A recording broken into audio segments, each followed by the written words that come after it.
मित्रांनो, एस-एम-बी प्रिपरेशन आपल्या यूट्यूब चॅनलवरती सर्वांचं हार्दिक स्वागत आहे. तर मित्रांनो, आपल्या सर्वांना माहिती आहे आता अभ्यास करणं खूप गरजेचं आहे. कारण की लवकरच या ठिकाणी आपले पेपरसुद्धा होऊन जातील, तरी पण आपल्याला कळणार नाही. व्हिडिओ आपल्याला मित्रांनो शेवटपर्यंत पाहायचा आहे. व्हिडिओ खूप महत्त्वाचा असणार आहे. मित्रांनो, या व्हिडिओचे पी-डी-एफ तसेच ज्या संदर्भामध्ये अपडेट आणि जे काही महत्त्वाच्या चालू घडामोडी असतील किंवा जे काही तांत्रिक घटक आहे आपला, या सगळ्यांच्या पी-डी-एफ तुम्हाला खाली डिस्क्रिप्शन बॉक्समध्ये आपण स्पेशल मुख्य सेविकेचा जो काही WhatsApp ग्रुप आहे, तो तयार केलेला आहे मित्रांनो. त्याची लिंक खाली डिस्क्रिप्शन बॉक्समध्ये आपण टाकलेली आहे पहा. त्या लिंकवर जाऊन तुम्ही नक्की क्लिक करा आणि लगेच जॉइन व्हा. कारण की असे ग्रुप आपल्यापासून हरवले नाही पाहिजेत.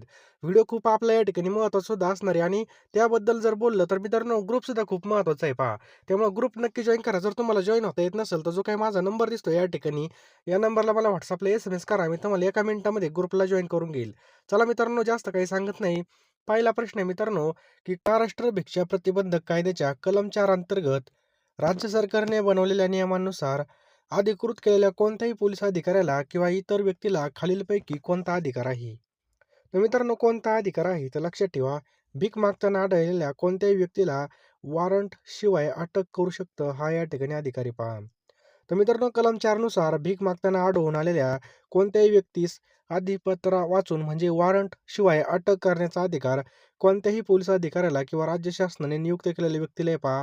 खाजगी जागेमध्ये भीक मागण्यासाठी प्रवेश करणाऱ्या व्यक्तीला अशा जागेचा भोगवाटा करणारी तक्रार केल्याशिवाय अटक करता येत नाही. अशा रीतीने अटक केलेल्या व्यक्तीला न्यायालयात हजर केलं पाहिजे.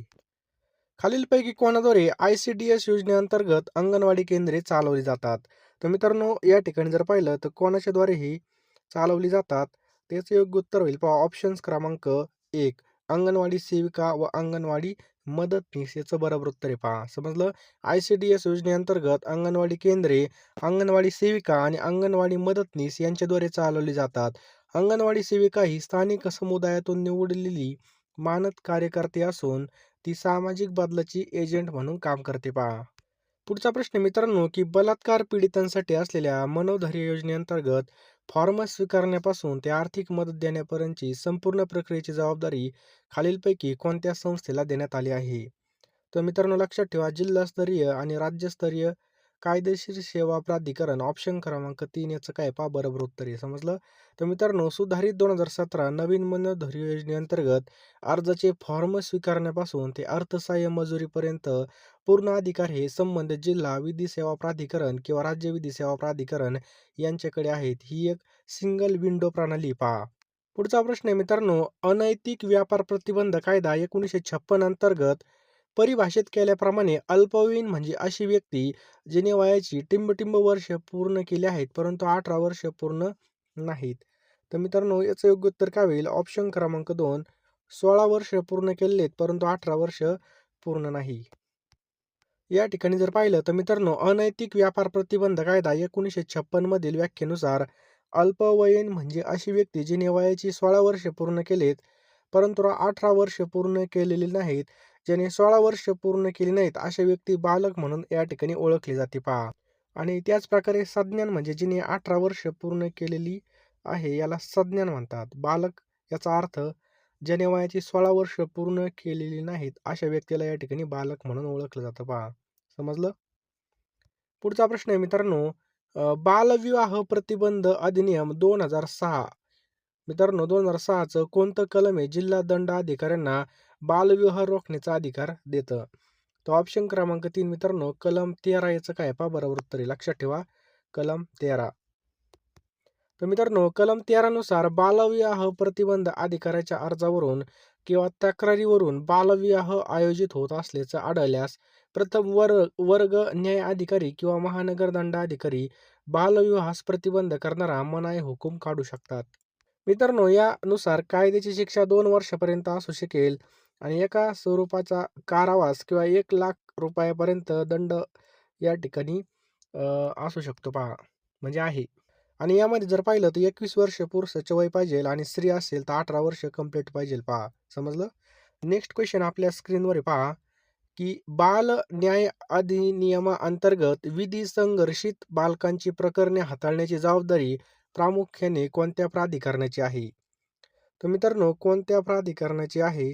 तर ऑप्शन क्रमांक 2 न्याय बाल न्याय मंडळ ऑप्शन क्रमांक 2 बाल न्याय मंडळ आपल्या याचं बरोबर उत्तर आहे पहा. समजलं? बाल न्याय मंडळ. मित्रांनो, बाल न्याय अधिनियमाच्या कलम 4 नुसार बाल न्याय मंडळ याची स्थापना केली जाते. हे मंडळ मित्रांनो कायदेशीर संघर्ष करीत असलेल्या बालकांच्या संबंधित प्रकरणांचा निवाडा करण्यासाठी आणि त्यांची काळजी आणि पुनर्वसनासाठी जबाबदार असतं. पुढचा प्रश्न आहे मित्रांनो, की कोणतं मंत्रालय बेटी बचाओ बेटी पढाओ योजना राबवतं? तर महिला आणि बाल विकास मंत्रालय मित्रांनो ही बेटी बचाओ आणि बेटी पढाओ योजना राबवतं पहा. समजलं? तर मित्रांनो, बेटी बचाओ बेटी पढाओ योजना महिला आणि बाल विकास मंत्रालय राबवतोय. हा कार्यक्रम महिला व बाल विकास मंत्रालय, आरोग्य व आणि कुटुंब कल्याण मंत्रालय आणि मानव संसाधन विकास मंत्रालय यांच्या संयुक्त विद्यमाने राबवण्यात येतं पहा. समजलं? आणि मित्रांनो, याची सुरुवात 22 जानेवारी 2015 हरियाणा पानिपत या ठिकाणामधून झाली.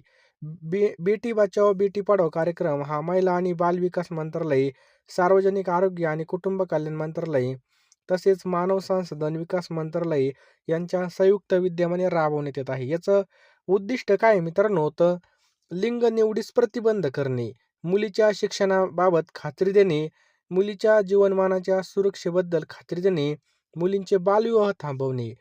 समजलं? चला पुढचा प्रश्न आहे मित्रांनो.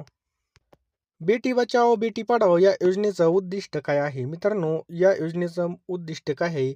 स्त्री भ्रूण हत्या रोखणे आणि मुलींच्या शिक्षणाला प्रोत्साहन देणे. समजलं? आणि मित्रांनो, याचा हाच मुख्य उद्देश पहा. स्त्री भ्रूण हत्या रोखणे आणि मुलींच्या शिक्षणाला प्रोत्साहन दिले, लिंग निवडीस प्रतिबंध करणे आणि बालविवाह थांबवणे. अंगणवाडी भरतीसाठी जे काही महत्त्वाचे प्रश्न आहेत मित्रांनो, 10,000 प्रश्न या ठिकाणी मिळणार आहेत. सगळे जे काही तांत्रिक विषय आहे मित्रांनो, ते सर्व आपल्याला या ठिकाणी मिळणार आहेत. फक्त ₹399 मित्रांनो, आपण ₹399 आपण कुठेही खर्च करतो पहा. कुठं बाहेर फिरायला गेलो, शॉपिंगला गेलो किंवा एखादं नाश्त्याला गेलो, कुठेही खर्च होतात पेट्रोलला वगैरे इकडं-तिकडं. परंतु तुम्ही या ठिकाणी योग्य ठिकाणी पैसे लावा. नक्कीच आपल्याला या ठिकाणी फायदा होणार आहे. कारण की कॉम्पिटिशन भरपूर असणार आहे आणि अभ्यास करणं महत्त्वाचं नाही. आपल्याला योग्य दिशेने अभ्यास करणं खूप महत्त्वाचं आहे. पहा या ठिकाणी आपल्याला अभ्यास करावा लागणारच आहे, परंतु अभ्यास जीव तोडून अभ्यास करावा लागणार आहे पहा. आता नोकरी मिळवण्यासाठी मित्रांनो भरपूर या ठिकाणी स्ट्रगल आहे. हा स्ट्रगल कमी करायचा असेल आणि स्मार्ट जर अभ्यास केला तर हा स्ट्रगल नक्कीच आपला कमी होणार आहे पहा. मित्रांनो या ठिकाणी पहा टोटल 10,000 प्रश्न असणार आहेत. तांत्रिक विषय असणार. सगळं काही आपल्याला या ठिकाणी मिळणार आहे. मराठी व्याकरण, चालू घडामोडी सर्व काही मित्रांनो आपल्याला मिळणार आहे ₹399 पहा. तुम्ही हा QR कोड सुद्धा स्कॅन करू शकता किंवा हा जो काही आपला नंबर दिसतो या ठिकाणी 9325230840 लवकरात लवकर सर्वांनी फोनपेमध्ये जा आणि लगेच ₹399 पाठवा. याचा स्क्रीनशॉट याच नंबरला पाठवा. मी तुम्हाला एका मिनिटामध्ये सर्व PDF पाठवून देईल. पहा खूप आणि खूप महत्त्वाचे प्रश्न आपण काढलेले आहेत.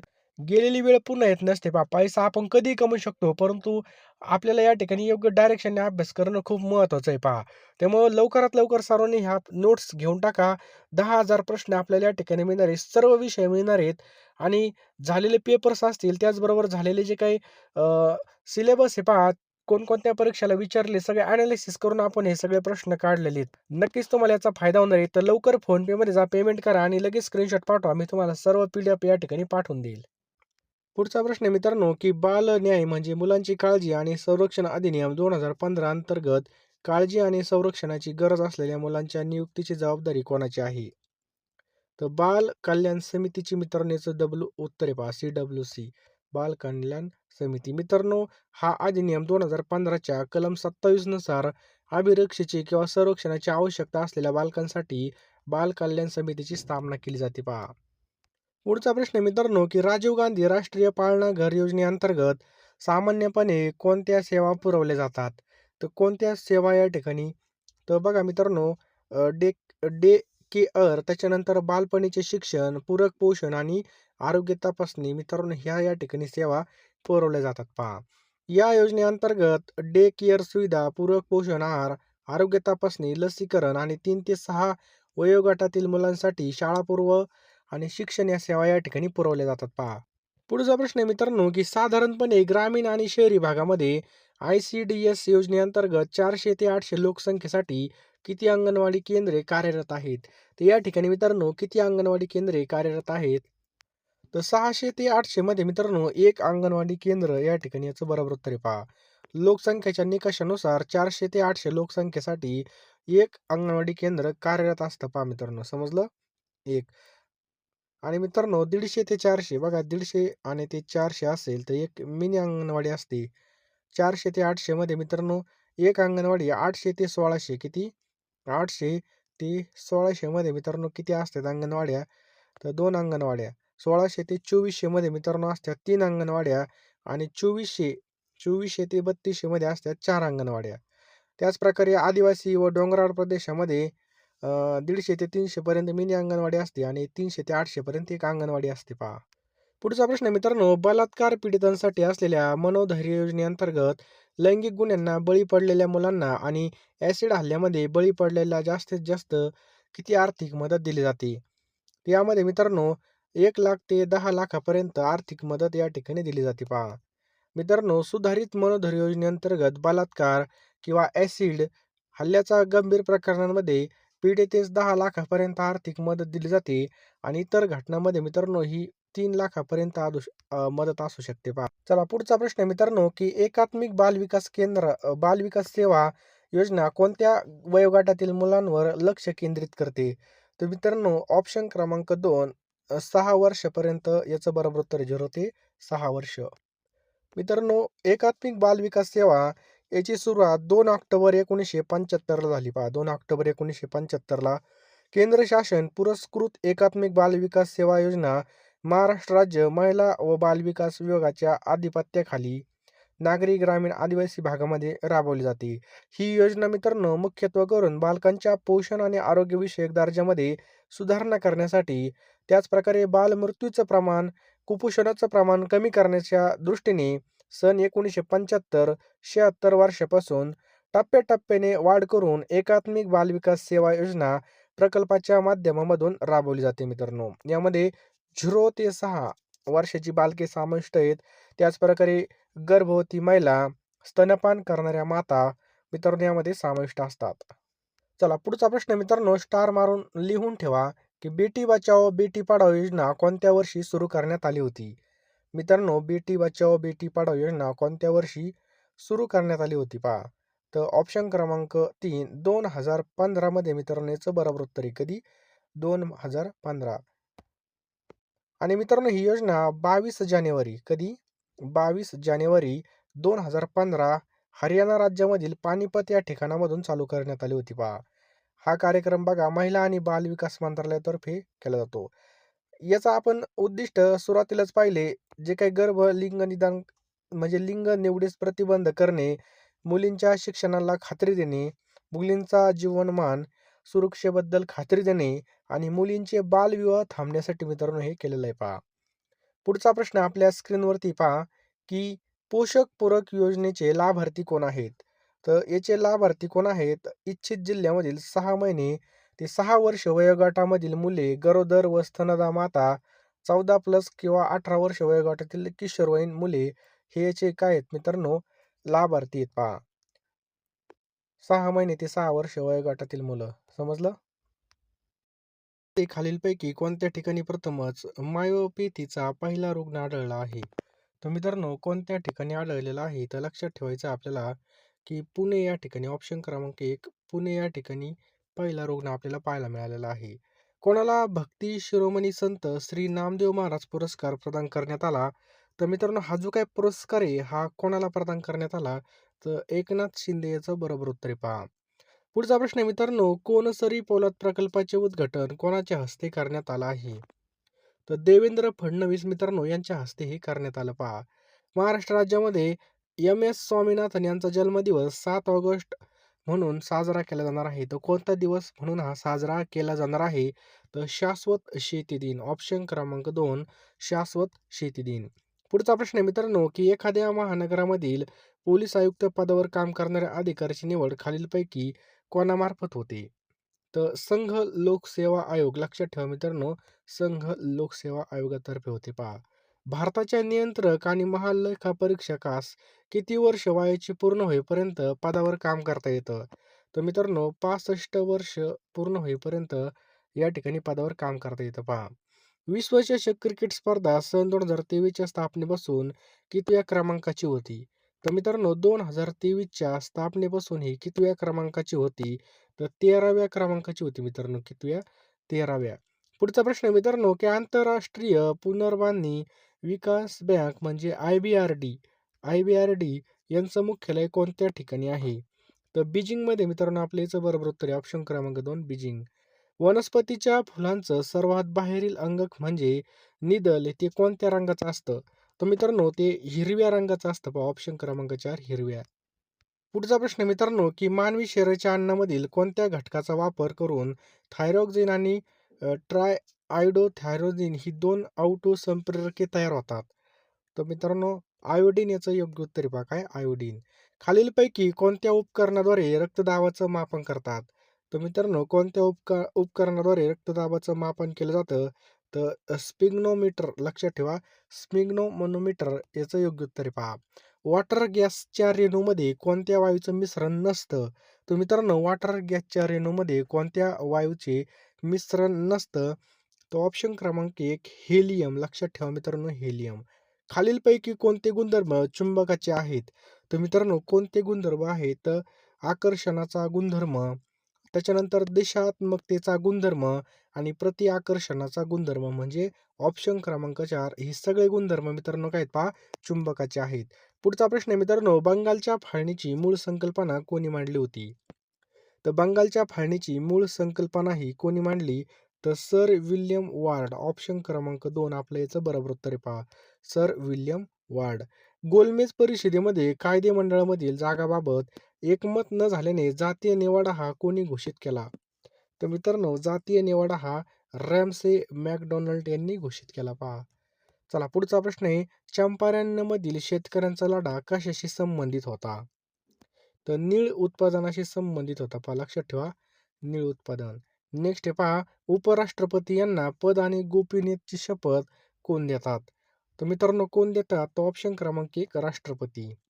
दुर्गापूरचा उत्सव कोणत्या राज्यामध्ये साजरा केला जातो? तर मित्रांनो पश्चिम बंगालमध्ये हा साजरा केला जातो. ओझोनच्या वायूचा थर सूर्यापासून पृथ्वीवर येणारी कोणती किरणे शोषून घेतो? तर ऑप्शन क्रमांक 2 अतिनील किरणे या ठिकाणी याचं बरोबर उत्तर आहे पहा. नेक्स्ट आहे पहा, भारतामध्ये पहिला सिमेंट कारखाना कोणत्या ठिकाणी सुरू करण्यात आला होता? तर भारतातील पहिला सिमेंट कारखाना हा मित्रांनो ऑप्शन क्रमांक 4 चेन्नई या ठिकाणी याचं बरोबर उत्तर आहे काय? चेन्नई. शीख धर्माचे संस्थापक कोण आहेत? मित्रांनो शीख धर्माचे संस्थापक आहेत ऑप्शन क्रमांक 1 गुरु नानक. लक्षात ठेवा मित्रांनो गुरु नानक. हरियाल हा पक्षी कोणत्या राज्याचा राज्य पक्षी आहे? तर मित्रांनो हरियाल हा आपल्या महाराष्ट्राचा काय पहा राज्य पक्षी आहे. लक्षात ठेवायचं आहे महाराष्ट्राचा काय राज्य पक्षी आहे. बाणभट्टाच्या हर्षचरित या ग्रंथामध्ये खेड्यामधील हिशोब ठेवणाऱ्या अधिकाऱ्यास काय म्हटलं जात होतं? तर मित्रांनो ऑप्शन क्रमांक 2 ग्रामपट्टालिका असं म्हणून ओळखलं जात होतं पहा. महालक्ष्मी मंदिर हे कोणत्या जिल्ह्यामध्ये आहे? तर मित्रांनो कोल्हापूर जिल्ह्यामध्ये महालक्ष्मी मंदिर हे आपल्याला पाहावयास मिळतं. रामकिसन बैलाला मारतो वरील वाक्यामध्ये कर्म आपल्याला ओळखायचंय पहा. तर रामकिसन बैलाला मारतो या वाक्यामध्ये कोणतं कर्म आलेलं आहे? तर ऑप्शन क्रमांक 2 बैलाला याचं काय पहा बरोबर उत्तर आहे. लक्षात ठेवा बैलाला. चला पुढचा प्रश्न आहे मित्रांनो, की अनुस्वार व विसर्ग यांचा उच्चार करताना या वर्णाच्या अगोदर स्वर येतो म्हणून त्यांना काय म्हणतात? तर यांना मित्रांनो काय म्हणतात? स्वरादी असं म्हणतात. पहा लक्षात ठेवायचं आपल्याला स्वरादी. नीरव या शब्दाचा संधी विच्छेद कसा होतो? तर मित्रांनो नीरव या शब्दाचा संधी विच्छेद कसा होतो? तो ऑप्शन क्रमांक 1 नि अधिक राव. खालीलपैकी भावाचक नाव आपल्याला ओळखायचं आहे मित्रांनो. तर कोणतं या ठिकाणी भावाचक नाव? तर ऑप्शन क्रमांक 3 दैन्य. लक्षात ठेवा मित्रांनो दैन्य याचं काय आहे पहा बरोबर उत्तर आहे पहा. खालील शब्दामधून अनेक वचनी शब्द आपल्याला ओळखायचा आहे पहा. तर डबे मित्रांनो काय आहे अनेक वचनी शब्द आहे. पगडी या शब्दाचं नपुसकलिंग रूप आपल्याला ओळखायला लावलंय. तर काय होईल पहा पागोटे. लक्षात ठेवा पागोटे ते पागोटे झालं. मराठीमध्ये कोणती विभक्ती प्रत्ययविरहित आहे? मराठीमध्ये कोणती विभक्ती प्रत्ययविरहित आहे? तर ऑप्शन क्रमांक 1 प्रथमा. लक्षात ठेवा मित्रांनो काय आपलं उत्तर प्रथमा. पुढचा प्रश्न पहा, गंगा ही हिंदूची पवित्र नदी आहे. अधोरेखित सर्वनाम गंगा कोणत्या प्रकारचं आहे? तर मित्रांनो गंगा हे कोणत्या प्रकारचं सर्वनाम आहे असं या ठिकाणी विचारलंय. तर लक्षात ठेवा दर्शक सर्वनाम आहे मित्रांनो. लक्षात ठेवा दर्शक सर्वनाम. चपळ घोड्याने शर्यत जिंकली वाक्यामध्ये विशेषण ओळखायचं आपल्याला. तर या ठिकाणी मित्रांनो ऑप्शन क्रमांक 3 चपळ हे काय विशेषण आहे पहा. क्रियापद म्हणजे काय? तर मित्रांनो क्रियापद म्हणजे काय तर वाक्य पूर्ण करणारा क्रियावाचक शब्द यालाच काय म्हणतात? क्रियापद असं म्हणतात पहा. मुलांना समजावे म्हणून शिक्षक मोठ्या मोठ्याने शिकवतात. अधोरेखित शब्दाची जात ओळखा मित्रांनो. तर मित्रांनो, मुलांना समजावे म्हणून शिक्षक मोठ्या मोठ्याने शिकवतात. मोठ्याची आपल्याला जात ओळखायची आहे. तर याचं योग्य उत्तर आहे पहा ऑप्शन क्रमांक 2 क्रियाविशेषण अव्यय. डोंगर माथ्यामागे सोनेरी किरणे पसरली होती. या वाक्यामध्ये शब्दयोगी अव्यय कोणता आहे? तर या वाक्यामध्ये मागे मित्रांनो काय या ठिकाणी शब्दयोगी अव्यय आहे कोणतं? मागे. मी गुरुजींच्या पाया पडलो शिवाय गुरुदक्षिणा दिली. यामध्ये अधोरेखित उभयनव्य अव्ययाचा प्रकार कोणता आहे मित्रांनो? बघा या ठिकाणी शिवाय. तर म्हणजे एखाद्या गोष्टीमध्ये अजून भर पडली तर त्याला आपण काय म्हणतो? समुच्चयबोधक म्हणतो. पहा ऑप्शन क्रमांक 2. समजलं? समुच्चयबोधक. मी भिकाऱ्याला सदरा दिला शिवाय भाकर पण दिली. हे झालं समुच्चयबोधक. छे केवळ प्रयोगी अव्ययातून कोणता भाव व्यक्त होतो? तर मित्रांनो यामधून विरोध भाव व्यक्त होतो. कोणता? विरोध. खालीलपैकी कोणत्या वाक्यामध्ये कर्मणी प्रयोग आहे? तर मित्रांनो कोणत्या वाक्यामध्ये आहे? तर रमेशने चित्र काढले. ऑप्शन क्रमांक 3 या वाक्यामध्ये काय आहे? कर्मणी प्रयोग आहे पहा. खालील वाक्याचा वाक्य प्रकार ओळखा. आकाशात ढग जमतात तेव्हा मोर नाचू लागतो. तर मित्रांनो वाक्याचा प्रकार ओळखायला लावलाय आपल्याला. तर कोणता आहे? तर याचं उत्तर आहे मित्रांनो सर्वांनी लक्षात ठेवा मिश्र वाक्य पहा ऑप्शन क्रमांक 1 मिश्र वाक्य. चला पुढचा प्रश्न आहे. मनुष्यामध्ये आत्मविश्वासाचा अभाव नसावा या वाक्याचं आशय न बदलता वाक्य परिवर्तन कसं होईल? तर मित्रांनो वाक्य परिवर्तन कसं होईल? तर लक्षात ठेवा या ठिकाणी कसं होईल? तर याचं योग्य उत्तर आहे मित्रांनो ऑप्शन्स क्रमांक 1 मनुष्यामध्ये आत्मविश्वास हवा आहे. याचं बरोबर उत्तर आहे पहा. काव्यामृत या सामासिक शब्दाचा विग्रह कशा प्रकारे होईल? तर मित्रांनो काव्यामृत या सामासिक शब्दाचा विग्रह कसा होईल? तर याचं योग्य उत्तर आहे ऑप्शन क्रमांक 4 काव्यरूपी अमृत. लक्षात ठेवायचं आपला काव्यरूपी अमृत. पुढचा प्रश्न मित्रांनो की गोदारोळ हा शब्द कोणत्या भाषेमधला आहे? तर मित्रांनो हा तेलुगू भाषेमधला आहे पहा. समजलं? तेलुगू. प्रत्येकाने कायदा पाळावा वरील वाक्यामध्ये क्रियापदाच्या अर्थावरून कोणत्या प्रकारचा आहे? मित्रांनो या ठिकाणी वा वी वी आलेलं आहे पहा. पाळावा. हे मित्रांनो काय विद्यार्थी वाक्य आहे. समजलं? ज्यावेळेस वा वी वी शेवटी येईल त्यावेळेस ते विद्यार्थी असतं. ही या ठिकाणी ट्रिक आहे पहा. चला पुढचा प्रश्न आहे मित्रांनो एखाद्या अक्षराचा उच्चार करण्यास तो कालावधी लागतो किंवा वेळ लागतो त्याला काय म्हणून ओळखलं जातं? तर त्याला मित्रांनो मात्रा म्हणून ओळखलं जातं. ऑप्शन क्रमांक 1 मात्रा. सुरेशने गाणे सुरेल म्हटले या वाक्यामध्ये कर्मविस्तार ओळखायचा आहे. तर या वाक्यामध्ये सुरेल ऑप्शन क्रमांक 1 सुरेल ह्या काय मित्रांनो कर्मविस्तार आहे पहा लक्षात ठेवा कर्मविस्तार. पुढील वाक्यामध्ये आशय एका शब्दात लिहा. केलेले उपकार जाणणारी व्यक्ती. तर केलेले उपकार जाणणारी व्यक्ती याला काय म्हणतात मित्रांनो? कृतज्ञ असं म्हणतात. पहा लक्षात ठेवायचं आहे कृतज्ञ. पुढचा प्रश्न आहे बघा. शिंगे मोडून वासरात शिरणे या वाक्प्रचाराचा अर्थ काय होतो? तर या वाक्प्रचाराचा अर्थ होतो पहा जाणत्या माणसाने पोरकटपणा करणे याचं काय आहे पहा बरोबर उत्तर आहे पहा. नाकी नऊ येणे या वाक्प्रचाराचा योग्य उपयोगासाठी अचूक वाक्य आपल्याला लिहायचं आहे पहा. तर मित्रांनो कर्जबाजारी झाल्याने संपतरावाच्या नाकी नऊ आले हे या ठिकाणी याचं बरोबर उत्तर आहे पहा. आले असाल तर लगेच फोनपे मध्ये जा. तुम्ही खूप या ठिकाणी आपल्या नोकरीबद्दल जागरूक आहात. तुम्हाला नक्की आपल्या कुटुंबासाठी काही ना काही करायचंय. आपल्या भविष्यासाठी काही ना काही करायचंय. फ्युचरसाठी काही ना काही करायचंय. म्हणूनच तुम्ही व्हिडिओ शेवटपर्यंत पाहिला पहा. लवकरात लवकर PDF घेऊन टाका. या ठिकाणी वेळ फार कमी पहा. बोटावर मोजण्याजोगे दिवस आहेत पहा. एकदा का फॉर्म चालू झाले का एक्झामची डेट आपली लगेच येणार. आपल्याला काय करावं हे सुद्धा सुचणार नाही. त्यामुळे योग्य दिशेने अभ्यास करा. 93 25 23 0840 हा जो काय आपला फोनपे नंबर आहे. या फोनपेला ₹399 पाठवा. मी तुम्हाला सर्व जे काही PDF असतील, जे काही महत्त्वाचे प्रश्न असतील, ते एका मिनिटामध्ये पाठवून देणार आहे पहा. त्यामुळे लवकरात लवकर फोनपे, Google Payमध्ये जा किंवा हा जो काही QR दिसतोय कोपऱ्यामध्ये हा स्कॅन करा. कारण की वेळ कोणासाठी थांबत नसते पहा. या ठिकाणी जान लगा दो या जाने दो अशी परिस्थिती पहा. करायचं तर मन लावून करायचं, तर डायरेक्ट सोडून द्यायचं पहा. आपण या ठिकाणी टाईमपास करणार नाही. लगेच फोनपेमध्ये जा लगेच आणि लगेच तुम्ही घेऊन टाका. वेळेचं महत्त्व आहे पहा. आता फॉर्म कधी सुटत आहेत कधी नाही. परत आपल्याला हा चान्स भेटलेला आहे. या संधीचं नक्की तुम्ही सोनं करा आणि चांगला जितोडा अभ्यास करा. नक्कीच याचा फायदा आपल्याला होणार आहे पहा. त्यामुळे लवकरात लवकर फोनपेमध्ये जा. 93 25 23 हा 9325230840 हा आपला फोनपे, गुगल पे नंबर आहे. यावरती ₹399 पेमेंट करा आणि याच नंबरला बघा, याचा स्क्रीनशॉट पाठवा. मी तुम्हाला एका मिनिटामध्ये सर्व PDF महत्त्वाचे प्रश्न पाठवून देईल.